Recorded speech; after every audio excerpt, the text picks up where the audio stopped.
Welcome to Sweet Life Beat Life. We hope this video helps. You begin by powering on the spotlight and confirming the battery icon shows usable charge. This prevents interruptions mid-demo. Next, plug the unifying USB receiver into your computer or switch the host to Bluetooth mode. Do this because the connection method determines pairing steps. Once done, press and hold the remote's pairing button until the LED blinks. This signals discoverability.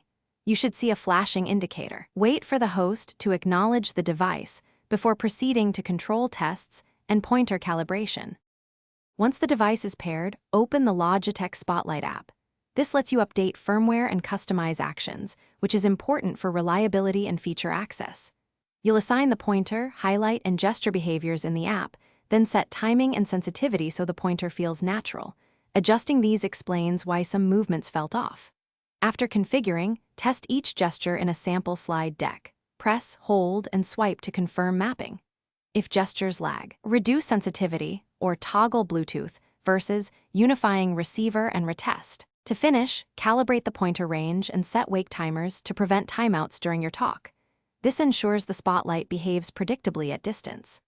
Practice your transitions, advance, back, and the presentation timer so you know button feel and timing, which reduces on-stage errors.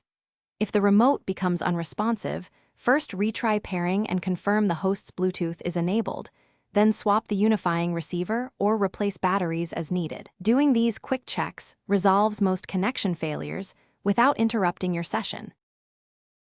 Thanks for watching. Consider subscribing if we helped you.